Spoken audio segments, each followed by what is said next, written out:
Hi guys and welcome, what the fuck is that? Hi guys and welcome back to my channel. If it's your first time clicking in, thank you so much. Make sure you subscribe. I know you haven't done it, just do it now. Just do it now, just subscribe. And if you do like it, make sure you give it a thumbs up. It would mean so much to me. So today we are going to be talking about everything science related, working in the pharmaceutical industry / biopharmaceutical industry, and how you can make 6 figures. Yes, I said it. 6 figures, bitch. And that is on period. How you can make 6 figures working in the biopharm industry. And the way I'm going to do this video is we're going to start from before I went to university, so when I was in secondary school, to life during uni, how to study for exams and get amazing grades, and how to find a graduate job after you leave, how to have a successful career, and how to make 6 figures. Because what are we doing this year, bitch? We are chasing the motherfucking bag.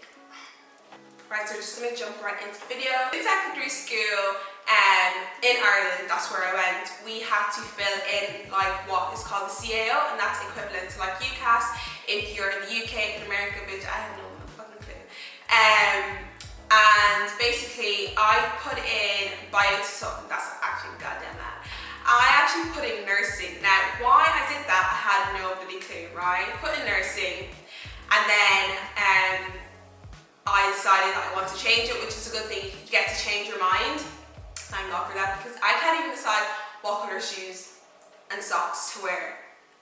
Never mind being 16 and filling in my application to go to university. Anyways, bitch. So 16, did my application. I decided to put nursing, and then obviously changed my mind and put biotechnology. Now the reason I changed my mind to biotechnology and didn't do nursing was because I actually wanted to be a doctor, and it doesn't really make sense why I put down nursing. At the time I was kind of thinking, you know what, I don't know what I'm doing, I'm way too young to be going to university anyways, but I know I want to be a doctor, so instead of being restricted and being a nurse, because I knew that if I didn't go on and do medicine after, I would probably just hate my life, so I decided just to stick with science, and if I wanted to do medicine after, I would be happy to stay in science rather than to be a nurse. So I studied biotechnology, and if anybody doesn't know what the fuck it is, basically biotechnology is the manipulation of biological organisms to produce biological beneficial products, really, like antibodies and insulin and all that good stuff, right? So I decided to do that, and I know I got a question on Instagram about my whole application process, and the application's open, I think, in my day, on the 1st of November, and then they close, I think it's like the 12th of January or something like that, or maybe it's the 12th of February, I don't really know. That's when they close, and after that you have time to change your mind up till July, and that's when I was like changing my mind back and forth. Now my advice to anyone who is filling in your application to go to university is do not be stupid. Like, think of the worst possible situation, because you might think that you're going to do really, really well in your exam, and then you might end up getting like really shit grades. So don't restrict yourself. Put down loads of universities, put down level 6s, put down level 7s, put down obviously level 8s. So I decided to do biotechnology. I studied biotechnology, and it is 4 years in Ireland. I know in the UK it might be 3, but it's 4 years in Ireland. Another question that I got was the prerequisites for choosing biotechnology. Now I had to have a minimum of 1 science subject, but I did 2. I did biology and chemistry. You only have to do 1, and you need to score higher than a D, I think. Obviously every university is completely different, but the minimum you can get in with is like probably a C or a D. You cannot fail for obvious reasons. And then what subjects did I pick and why? My 3 main subjects were biology, chemistry and business. Now in Ireland, I know we do Leaving Cert, and we do about 6, 7 or 8 subjects. I did 7. No, I didn't.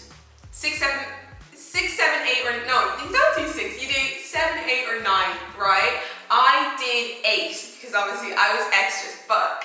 So I did 8 subjects, and you picked your best 6, basically. And I know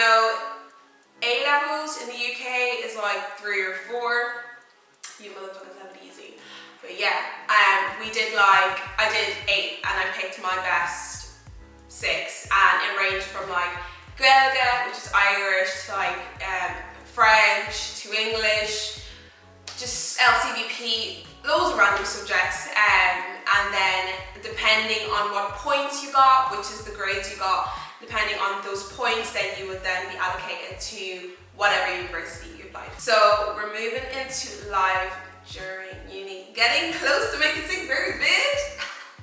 So life during university and how I stayed motivated. Now obviously I am Nigerian and I'm Yoruba, for people who don't know. Failure in my house is not an option. And African people, we are born great. I'm ready for it. This period, bitch. Like, it's not an option. Like, I don't really understand anything else, honestly. It's like, what? And my mom, she's just so educated, so she always wants us to be like really educated and really do well. And she has her bachelor's degree and she also has a master's. So it was like, what's my excuse? Do you know what I mean? And I'm the oldest in the family, so my mom used to always say, like, you're an example for the rest of your like brothers and sisters. So I think obviously that pressure, knowing that, and I was always very like studious, I always wanted to do extremely well anyways. So I think that's how I stayed motivated. I wanted to do really well, I wanted to get really good grades, and I wanted to make myself proud, which is so important, and I also wanted to make my parents really proud. And I wanted to be an example for my brothers and sisters growing up. So I think that's how I stayed motivated, and bitch, I wasn't gonna fail. How do I study for exam and get good grades? Now, studying for exams, especially in university, is so hard because there's so much pressure. Like, you wanna live your best life, bitch. Everybody say yeah! Yeah! You wanna live your best life, you wanna like go out, you wanna party, you wanna meet amazing people, and that is what university is all about, in my opinion. You have to get those experiences. We also have to graduate. So you've got to learn how to balance. Like, I had the most amazing friends in university, and we would study together. Like, we would literally be in class 9 a.m. Study together, study during our breaks in the library till 10, and then 12 o'clock we would be literally in Caramel, which is a club, and partying all night, and then coming to lecture the next day half drunk, but ready to learn and determined, bitch. The most amazing people. And I think you need to surround yourself with supportive friends who will literally drag you through it, bitch. That is so important. Another key is obviously studying and showing up, which is obviously important. And so how I study is exam papers. And it's not enough just doing exam papers. You need to do exam papers, you need to get them corrected, because once you get them corrected, then you can kind of use them as a study guide and study notes. Another really, really important tip is to know what type of studier that you are. Like, for years I used to think I was like an auditory. So you can be a visual, you can be an auditory, or you could be a verbal. There's so many different types, right? I used to think I was an auditory learner. For years, nobody could tell me shit, bitch. I was like, I'm fucking auditory. And I wasn't. I was visual. I'm a visual person. I like looking at diagrams. I like looking at tables. Like, my mind will soak it in that way quicker. So you need to decide for yourself, like, what type of learner am I? What's the best way for me to study? Another amazing tip, and probably the best, is learn what type of corrector your lecturer is. That is so key, because you could know all the information and you could write all the information, and your lecturer might not want it in that format. For example, I had this motherfucking lazy ass lecturer. Everyone has those lazy motherfuckers in uni, right? And I remember his exam, I wrote pages, I wrote essays. I was like, I'm ready, right? And I got my paper back and I got a 58%, which for me was atrocious. I remember looking at it saying, no, bitch. There is something fishy going on. So I went to his office and I said, listen now, I don't think that I got the right exam paper. I would like this re-corrected, please. And I want to be here when you're correcting that paper. And he was like, okay, we'll do it now. Open the exam paper. Turns out he didn't even correct half the things that I'd written. He was like, oh, I didn't see that.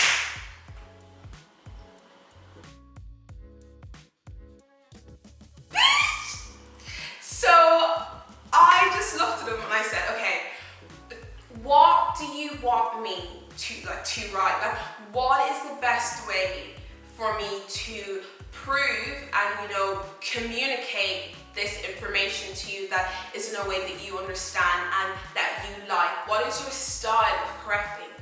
This lazy motherfucker obviously was like bullet points, tables, and diagrams. Why? Because he was lazy and the motherfucker didn't want to read. So learn what type of corrector. So life after uni.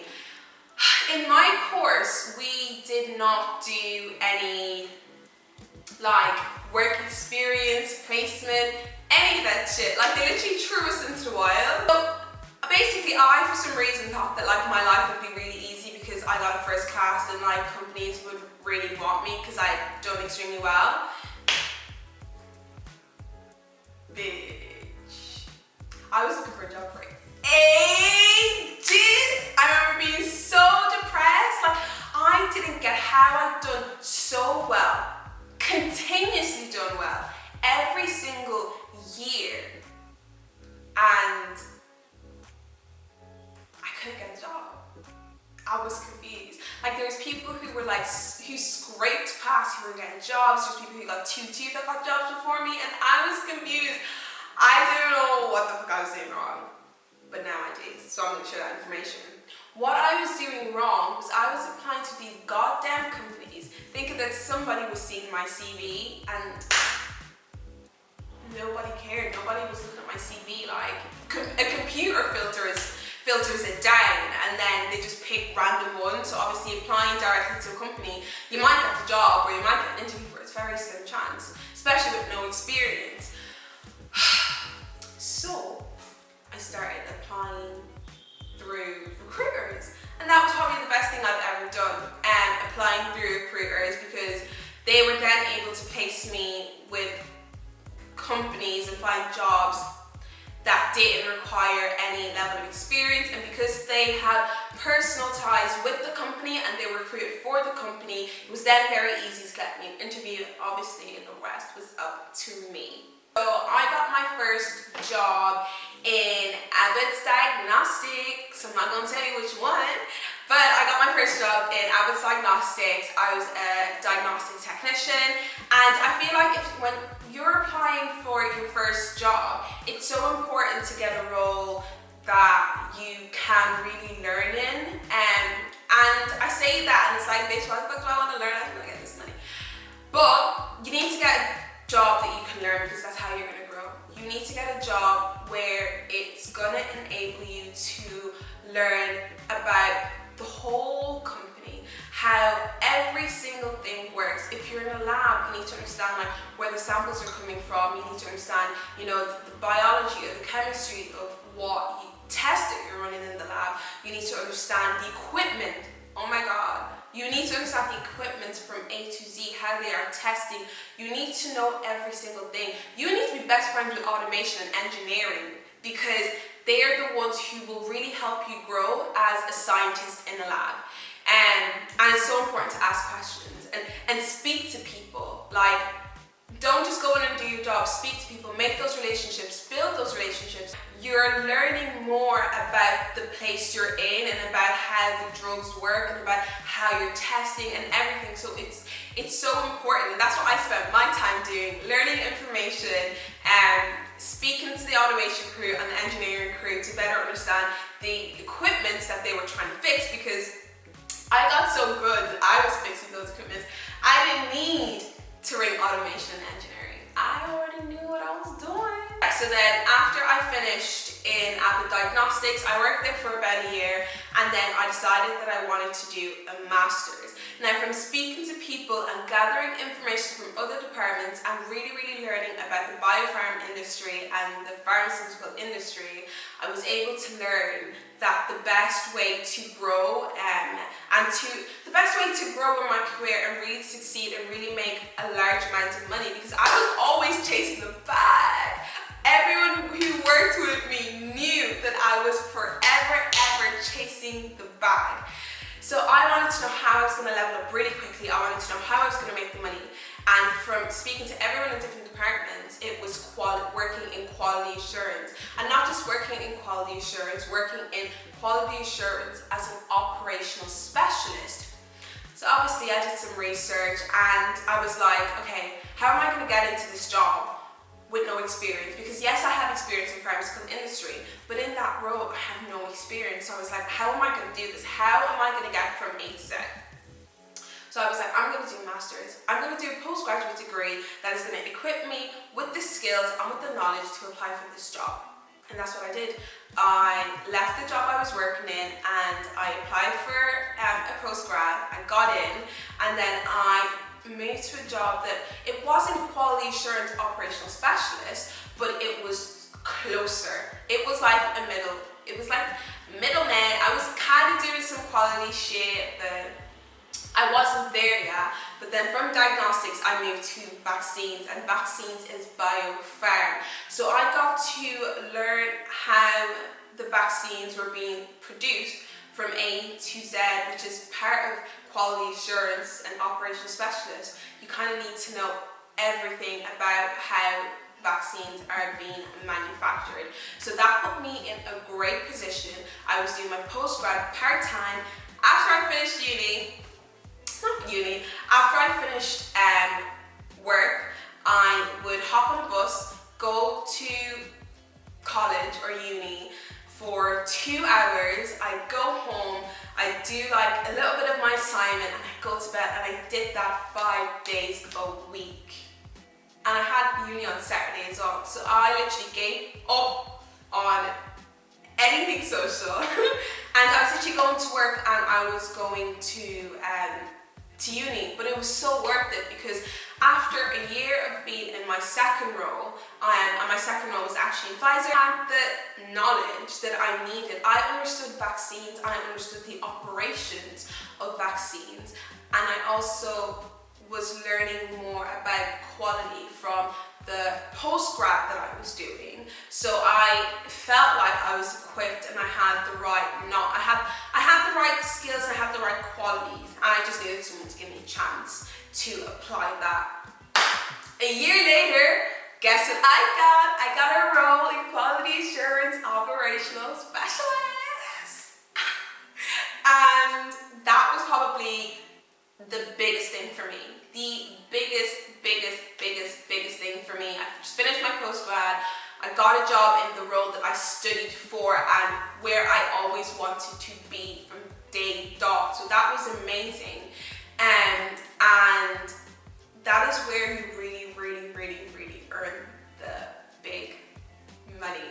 So entry level to a quality operational specialist in the company that I was working in was 60,000, and that was entry level in that role with no experience. It was 60,000. Now, after a year and a half, after about 2 to 3 years, you're looking at about 100,000. You're looking at about 50 to 65 euro an hour with that experience. So altogether, you would need, I had a year from my first job in Biotechnology. I had another year from Pfizer. I've been in QA operational specialist for about two years now. So altogether that would be about like 4.5 years. So after 4.5 years altogether in industry, and specifically 2.5 years, you would be earning 40 to 65 an hour, which is way over 100,000, which is obviously amazing, but you need to hard to get there, and you just have to be great at what you're doing, and you need to be smart about how you're applying. The reason I was getting paid that amount was because I was a contractor, so I wasn't permanent staff. I was hired as a contractor, so I was hired for like 12 months, which most likely always gets extended and then you're made permanent or whatever. But as a contractor, they always cash out a bit more money because you're exclusive. So you'd be looking at like 56, 65 an hour. Right. Okay, so I know I got a few more questions about like what a typical day in the life for me would be like, and what I would do and what my role would be as a quality assurance operational specialist. Now, bitch, I'm just gonna keep saying QA operational specialist because I'm tired. I think I'm gonna have to get some more because this is a lot of talking. A typical day for me working as a QA operational specialist would be I would come in and have a meeting at, I think it was a 9 o'clock meeting. And so basically the meeting was always with senior levels and of head of department, head of engineering, head of automation, calibration, all different departments that make a biopharma team. And then my department, QA specialist, we have 1 or 2 specialists go to me, and so there they will discuss issues that we've had, how we can fix them. And because my department, we are very, very responsible for releasing products, releasing batches, releasing vaccines. So we have to make sure that everything is going A-okay, everybody's adhering to all the regulations. You need to know all the regulations in depth. You need to be key on your 21 CFR 211, your 21 CFR 11, your EU Annex 1 Volume 4, sterile manufacturing. But you need to know everything. You need to know a lot of regulations, and you need to make sure that all departments are adhering to regulation, and you need to be there you just need to be there to give advice and to make sure that everything's okay. And if an issue needs to be escalated to my department, if I was at the meeting, I would then be responsible for escalating it to my department and making sure that it was resolved, if an investigation needed to be raised, if anything needs to be done. Now, another thing was we needed to approve a lot of documentation. Nearly every single document ever signed, ever printed, ever anything needed to go through my department. If I was responsible for that procedure, validation procedure, anything that was printed, if my name was on there, I was responsible for the procedure. I was responsible for making sure that it was adhering to all the regulations that we have signed. Procedure on how to make media, or how to do the scale up for harvest, or how to culture cells. If I was a specialist that signed off on that procedure, I needed to make sure that it was adhering to everything. I was responsible for signing off procedures. I was responsible for updating procedures and making sure that they were updated in the correct amount of time. Because can you imagine if we were using a procedure that we then find out wasn't, conforming to standards, and we didn't update it for a year, and then everybody was using the wrong procedure? Whose fault is that going to be? And then when we get an audit, and the auditor is like, can you explain yourself? And that's what happens. Sometimes when QA specialists have so much responsibility, and sometimes when we have auditors from, regulatory department who audit the company, and if they pick up a document and it says it's been approved by Yewande, and he or she has a question, that sounded like I was punching. You would hear a knock on the door looking for me, so it was so important. And in order to be able to approve these documents, you need to understand the procedure. So I need to understand the procedure from A to Z. I need to understand the whole procedure of making vaccines, from when we get the white blood cells in, from upstream where we have cell culture, we have harvest, we have media, we have SIPs, we have CIPs, all the way down to downstream where we have fill finish, we have purification, we have chromatography. cinematography, we have FITs, we have all this lovely stuff. I need to really, really, really understand every single piece of the bioprocessing for manufacturing a vaccine, because if there's an issue, I need to know how to fix it. I need to know what steps to take to fix it. I need to know what steps not to take and what the best thing is for the technicians who are currently in the lab or in the bioprocessing facility making those vaccines. So I really need to have key knowledge. Everything in here needs to be working properly in order to make those very, very important decisions. And it's an amazing job. It's rewarding. There's a lot that's in it. Really improve your knowledge, which I had to do when I started QA, because it's very easy to like read books and like, you know, study and have this information in your head, but to actually be able to use it practically is a whole completely different ballgame, because the situations that you're thrown in when you are in work is not, they can't teach you that as a QA operations specialist. Like, there's some situations that, like, you know, there's some situations that people will call you for and ask you for your opinion on, and you haven't been taught. You need to sit down and really think and really use the knowledge that you acquired and really put it into practice.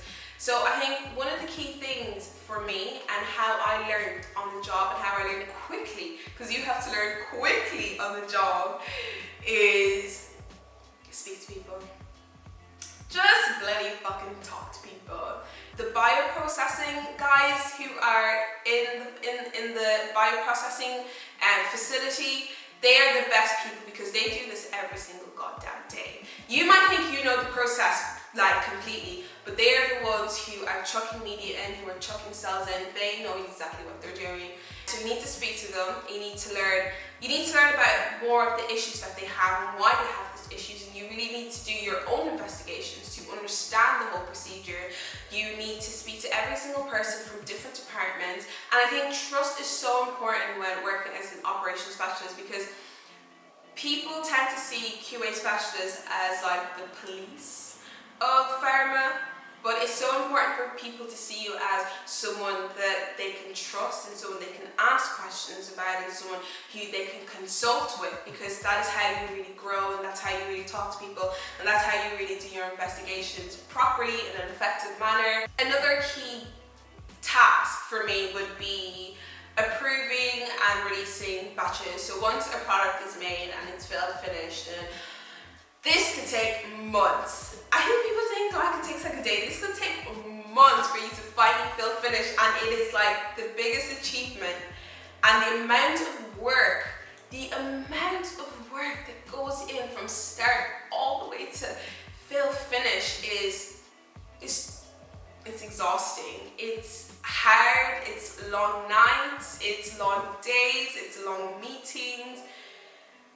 And to finish and finally approve the batch and ship it out is like, it's a lot of responsibility. And in order to approve batches and actually ship them out, there is a lot of work, a lot of work that goes in, especially from the operational department team. And I think that's one of the great things to see, you know, cells come in from start and then to actually have them finished as a product, to be able to ship out and see all the work go in from all the departments. It's a great day for the whole company, and it's a great day to be part of QA, to be part of that special moment, and to work so hard to make sure that, you know, everything was documented, everything was done according to all the regulations that we've set out to adhere to, and to ship them out. It's like, I actually spoke to some of the recruiters. Well, one mainly who I've worked closely with and who's placed me in some jobs, and he's honestly an amazing person, and I feel like knowledge is key, and it's so important to, if I know this information, to spread the information, because I see a lot of people talk about how much they make on Twitter and how they're balling and blah blah blah, and how you can't make 6 figures working 9 to 5, and it's it's like, that is such bullshit, and you can make amazing money. And I can't believe people are out here saying this. Like, I remember I used to see TL, people saying you can't make 6 figures working 9 to 5, blah blah blah blah blah blah. And I never wanted to disclose how much I make, so I just used to laugh and be like, okay, bitch. But I'm here to tell you, you can. I've spoken to an amazing recruiter because I gotta connect you. I leave his LinkedIn and his information in the description box. Now, if you don't have LinkedIn, you're doing this whole goddamn thing wrong, because if you don't have LinkedIn, how the hell are you gonna find a job? How are you going to connect with recruiters? You need to have a LinkedIn, you need to update it, you need to follow recruiters and follow companies that you want to work for. Because I don't get it. Like, LinkedIn is the best thing that has ever happened to me in my career. So yeah, bitch, get LinkedIn, and I'll show you some examples of some of the jobs and how much they pay, because I've actually gotten him to send them to me, because you people probably think I'm out here playing games. No.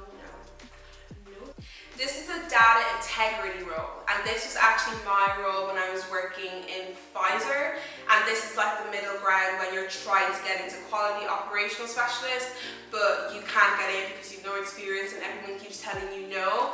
Data integrity is the way. Data integrity and validation is like a stepping stone for you to get into quality assurance. And this role is in Dublin. Oh, before I say, so Marvin recruits for Ireland, UK and Europe, so that is a lot of places, so you should be covered. If you're in America, sorry, to that man. So yeah, so data integrity role, and it's €65 an hour. €65 an hour. And then we have another one, and it is quality assurance as a validation specialist. And I told you, if you want to get into QA, you can also do validation and then work your way into an operational specialist in QA. And this is in Dublin, and it is €45 an hour. And this is technical support in biopharm. I'm not really sure. I haven't read the job description, but it is €57 an hour. You can't make 6 figures in 9 to 5, they said. Now this is for fill finish, which is biopharm. As a project manager, it is $65 an hour. $65 an hour, bitch! And $65 an hour. Now this is a technical validation specialist in vaccines. Again, if you're trying to get into quality, this is $35 to $55 an hour, depending on experience. What? Okay, let's do some calculations, because we need to add this shit up. Say you were earning €50 an hour, right? Because from what we've seen, the jobs, the pay range from 35 to 65, I think it was. So say you were getting 50 an hour and you do about 39 hours a week, which is standard, right? So in a week you would make €1,950, right? And for 52 weeks, which is how many weeks we have in a year, you would be earning €101,400. Cannot make this shit up, and that is on period. So if you want to make some money, or if you want to get into quality assurance, you've heard what I've done and how I've got into it and how I make amazing money, and how you can too, because I'm so sick of people like saying you can't do well in 9 to 5 and you can't make that much money and blah blah blah blah blah, when it's like you do, you just don't know what steps to take. So if you're in biopharm and you want to get into quality assurance or validation or data integrity, because I've done data integrity roles, I've done quality assurance roles, I've done diagnostic roles, bitch, I've really done everything. So I hope that you find this video helpful. I hope you find it, I hope it motivates you, I hope it gives you that kick up your arse to just like get your shit together and make some money, because I want everyone to just like be rich and live our best motherfucking lives and go on holiday and get those amazing experiences and work and just like do so well in your career. And I got a lot of questions saying, why did you leave and when are you going back and all this, and it's like, I love what I used to do. I absolutely love it. I will go back. I do intend on going back, but when I'm ready.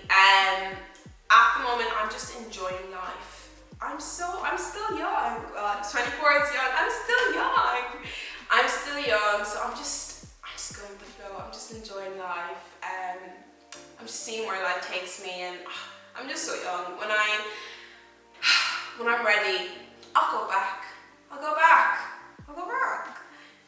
And yeah, so thank you for watching this video. I hope you found it not entertaining, because this shit is boring as well. I hope you found it informative, and I hope you are able to take something away from it, and I hope you're able to improve your career or find what you want to do. And thank you for watching. I will see you in I'm going to see you in my next video. Make sure you subscribe, and make sure you like my video and comment. Oh my god, I'm so bad at replying, but I do see them. So make sure you